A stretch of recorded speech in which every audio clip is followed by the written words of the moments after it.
Heath Ledger is here. He stars in Ang Lee's new film, Brokeback Mountain, co-starring Jake Gyllenhaal. Here is a look at the film. You still go fishing with Jack Twist? Not often. I used to wonder how come you never brought any trouts home. You always said you caught plenty, and you know how me and the girls lack fish. So one night I got your creel case opened up before you went on one of your little trips. Price tag's still on it after 5 years. And I tied a note to the end of the line. It said, "Hello, Ennis, bring some fish home, love, Alma." And then you come back looking all perky and said you caught a bunch of browns and you ate them up. Do you remember? I looked in that case first chance I got, and there was my note still tied there. That line hadn't touched water in its life. It mean nothing, Elmer. Don't try and fool me no more, Ennis. I know what it means. Jack Twist. Jack Nasty. You didn't go up there to fish. I am pleased to welcome Heath Ledger to this table for the first time. Tell me how you see the film. What's the story here? Well, it's obviously, it's a story of forbidden love. It's somewhat Shakespearean. I mean, I remember when I first read the script, I put it down and I had a lump in my throat. It really affected me. And I was also, I was excited to have the possibility of making this purely because it felt like it was a story that had never been put to screen. It felt like a story that had never been told. And for me, my character's story, at least, let me answer that question. And he's a character of potential. It's all about what he doesn't allow himself in life. And for me, it was, and my character, it was basically figuring out why he had this inability to love and to express. And so my investigation into him was basically what I came out of the investigation with was the fact that he was, battling himself, battling his genetic structure, battling the generations before him, his father and his father's father, and their opinions and their fears. Ultimately, were so deeply embedded into the soul of this man that it restricted him from ever expressing. And in the script, in the short story, and ultimately in the film, Ennis Del Mar had very few words to express all of this, and so a big part of my job was to physicalize these battles. I mean, and that's a tougher acting almost, isn't it? I guess so. I mean, if you don't do your homework, it will be. I don't know. I guess sometimes also words can be very restricting, and sometimes I felt without words I had more room and I had more freedom to express. I was given the license to kind of just really express whatever I felt. Was correct or had to be conveyed from my character, or whatever I had discovered within him, I was able to, Everybody's talking about this, and I'm not asking you to comment on this simply because I know what you would say is an Academy Award nominating. This is an Academy Award performance. Whether it is or is not, we will obviously discover. But it has gotten that kind of attention. I mean, lots of critics are saying that. My question is Ang Lee as the director. You said to me as you sat down, I can't imagine anyone else directing this. Yeah. Well, I couldn't really. I don't think I would have, chosen to take part in the movie if it wasn't in Ang's hands. Why Ang? Was it something he said, or what you knew about his It abilities? was nothing he said, because he's a man of few words. This was purely from I think the collection of work I'd seen of his. It was so diverse, and I think he really displayed this uncanny ability to observe different forms of life and societies and relationships, and his attention to detail is so microscopic, and then his ability to kind of translate his observations to film. I thought were brilliant, and yeah, so I guess that's really it. I never actually met Ang properly before we decided to do the film. And how instructive was he in shaping your part? I mean, quite. Yeah, obviously he. Well, but some directors are more or less, as you know. Sure, absolutely. As you know better than I do. I actually I've split kind of. There are two sections to Ang's directing. I found certainly on this film, and there's the pre-production side of Ang, which was the information was incredibly thorough, you know, and he. You know, it was more personal, like his direction. Like he took us aside individually and gave us an insight to his observations and his personal objectives to the film and the story and our characters. And what did he say? Oh well, you know, it was always. You know, whenever Ang does speak, certainly during this time, it was always very few words and they were always very profound, somewhat poetic little statements that just somehow made complete sense, you know, perfect sense. I think one of the things he focused in on me is, obviously you can see me sitting here when I'm nervous, my hands are like going everywhere, and it's very hard for me to stay still. And I'm even like that kind of in the rehearsal process. I'm kind of, you know, spitting on my words, and Ang would just, I think, you know, he saw that in me, and he would just keep on repeating, you know, stillness, stillness, stillness. And so I was like, okay, well, this is obviously my weakness, you know, on this job. And so I took that away. There were obviously many other things. But then, you know, the stillness actually ended up being one of the easiest sides of this job. Once I got out, you know, into the wilderness and amongst these majestic mountainsides and rivers and trees, and, you know, you truly become a product of your environment. And so the stillness just kind of happened. And so that's one side of him is in the pre-production, and it truly is thorough, and you know, he gives us a lot of information. We go away, digest it, process it, and kind of, you know, create our own characters. And also in that process was the accent. You know, was a big part of it. Was finding his voice, finding the correct regional accent, and then kind of characterizing the accent. You know, because Innes had such his inabilities to express. I wanted to kind of. You know, I wanted him to be a clenched fist, because any form of expression had to be painful. Clearly, it was a clenched fist throughout that. Yeah, and my mouth, I wanted to be a clenched fist as well, and therefore any words that escaped from within had to kind of fight their way out. And so that was one side. That was the pre-production, and then the other side was the shooting, the direction throughout the actual shooting process. And when I got to making the film, everything just went silent and still. There was very little direction from him on directly to us. It was almost as if, you know, we got to witness. It was very clear that the shooting side of the film, this was now his time to create, and if we hadn't done our homework and hadn't prepared and created characters from his notes and from the short story and from the script, then we were just, you know, it was bad casting. You know, Did you and Jake know each other? Did you and Jake know each other from? We'd met each other, yeah. You know, just running into each other through the industry. Did anybody that you care about or respect come to you and say, "Don't do this"? No, quite the opposite, really. Most people were very encouraging. Because they knew the script would be great, they knew the director would be good, they knew that this was a role that... All those things. You know, I mean, I understand there was an element of risk and fear that was just kind of manufactured and attached to this story and this script, and it bled into my response too. Initially, I was like, oh.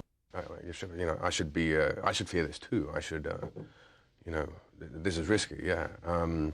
But then I kind of, as I processed it and envisioned it and played out the story inside, all the risks started to dissipate, and I started to just see it as just a brilliant opportunity and a beautiful story and an incredibly intricate and complex character, and as you said, this brilliant director attached, and I thought I'd be crazy if I walked away from it. it was one of those opportunities. Yeah. That doesn't come around. Correct. Yeah, it's rare to find a story that hasn't been told, you know. And that's part of the attraction of it, too. It hasn't been Definitely, told. yeah. And so you can break new ground here in terms of the way you tell a story. I guess so. I guess, you know, and it's also the Cowboys, story too, which is different. And sure. It's a different... American absolutely. icons. Yeah. But it's a different version of a love story. I guess, you know, recently and certainly, you know, over, you know, in the past, books I've read or films I've seen concerning love, I felt that, you know, we're starting to kind of recycle the subject, and it's getting a little stale, I guess. Certainly in the scripts I'd been reading, and so this was definitely refreshing.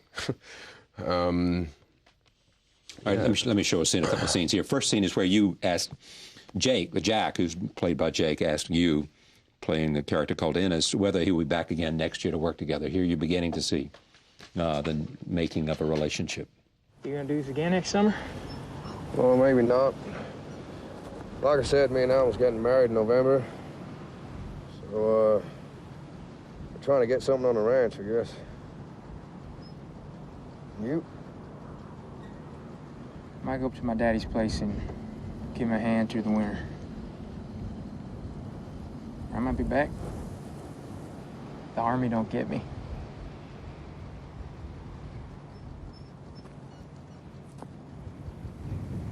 Well, I guess I'll see you around, huh? Right.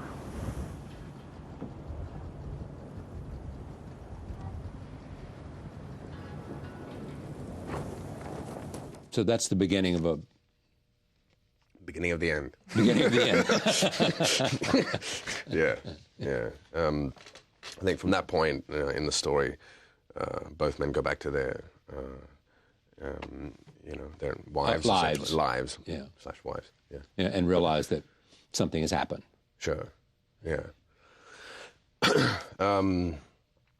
For Ennis, I guess his wife, the marriage, I think, is that was all part of him conforming to the ideal form of love and tradition. It was never true love for him, his wife, and then that's where the dynamic, like the children, come into play. It's actually the one moment, the one time in his life or space that the love he has is allowed, and so that's kind of the one element where he's free to. Annie express. Proulx, who wrote a short story that this was based on, which you read after you saw the script, wrote you letters and talked about the characters? She constructed beautiful letters to each of us, kind of expressing just how happy she was about the final product. And to us, I think that was about as successful as we can get. You know, that was the main critics I wanted to please. Yeah. When you saw the film, was it the way you imagined it when you were making it, or had you been watching parts of it in the making of it? Well, yes and no. I mean, the first time I saw the film, I saw it with Michelle and I. They screened the film for us, and we came out of the film and looked at each other and kind of scratched our heads and were like, I don't know, I don't know. You were good, we couldn't break it down. I mean, both Michelle and I are similar in that way that we're fairly resigned to the fact that we'll never be able to transport ourselves while watching ourselves in a movie. We weren't sure whether we'd seen a brilliant film or a really bad film. It was just, but then I saw it in Venice with an audience, and I don't know, I guess the audience's attention to the story and the audience's emotional connection to the story, I guess it just bled into my experience of watching the movie, because I really felt like I allowed myself to view it as a film, and certainly at the end, and I stood up and felt a sense of accomplishment and pride. And, more sense of accomplishment and pride in this film than anything you've ever done? I guess so, yeah. And I want to continue to, push myself and stretch myself and achieve more. I definitely felt like I evolved on this. I think the story, the character was asking for a lot a more matured version of myself and a more matured performance. You know, and I kind of need that. I need to look for things that roles that will expand me, you know, and teach me more. And otherwise, I just think it's very easy to fall into a rut and fall into sit on a plateau of safetyness, and you know. And I think that essentially that'll just bore me really, really quickly. Yeah. To read about you, I mean, that comes through loud and clear. This sense of want to be challenged and want to not repeat yourself, and to look for things that have some element of risk, not risk in terms of you could fail. Sure. Not risk in terms of whether it's some old notion of stereotyping, but just risk in terms of failing, to want to push and not be satisfied with a sort of traditional career. Yeah, absolutely. I mean, failure, I guess, is just relative, really, and you know, it's that whole thing about if you almost have to push yourself and dare to be bad in order to find something really good. You know, sometimes in a performance of rage, you just scream to high heaven in order to kind of bring it back down and find the truth within it. But sometimes you just need to push it and go over the line in order to come back. And while you were making this, what kind of conversations would you and Jake have about the making of the movie? I don't know. I mean, very few, really. I mean, once we got into shooting, we really were set into our paths, and we really knew. How do we do this well? How do we do it well? I think the short story was so descriptive of the time and of each character, and so was the script. It really was, and so it was very clear how we should make it, and you know, I guess we both felt a certain level of responsibility to tell this story that hadn't been told and to tell it right. So, you know. And what's been the response among friends and colleagues and people who you know have seen it other than brilliant performance? I mean, it's all very positive. I mean, people are coming out really moved, and they're emotionally moved. Sure, yeah. Absolutely, and you know, they say it's a film that really sticks, and it doesn't really leave them for days. I think it presents more questions than answers. Were they attracted to each other simply because there was something missing in their lives, in their respective lives that they had, and so therefore when it happened, it simply became a love story? I don't think so. I mean, I think you know, it's purely a story of two souls, and you know, definitely for Ennis. I'm not sure if Jack ever came into his life. I don't think even before Jack he would ever have conceived, you know, the notion of being with another man, or I don't think he ever looked at a man and was attracted to another man. I think, for that matter, I don't think he was very attracted to women either. Maybe a little more so than Jack. But I think it's just purely a story of one soul falling in love with another, and the other soul happens to come in the vessel, the form of another man. You know, I mean, that's the story of Ennis. Essentially, he's a homophobic man in love with another man. Homophobic himself, though. Yeah. You have a new child. Yeah. To read about your sense that this has become the most extraordinary thing ever. You know, you have this to read about the response of any new father, which is, holy, how could this be so amazing? Sure, absolutely. What, fatherhood? Yeah.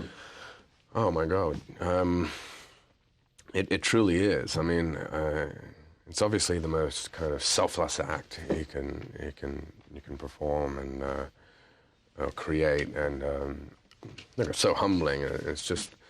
It's enormous. I mean, you truly feel attached to something greater than you, and there's something very universal and cosmic about it, and just the love for both my girls. It's just huge. You know, it's immense. All right, here's one more scene. This is where Jack asks Ennis to maybe get a ranch together. Here it is. I told you it ain't gonna be that way. You know, you got your wife and baby in Texas, and You know, I got my life in Riverton. That's so. You and Alma, that's alive.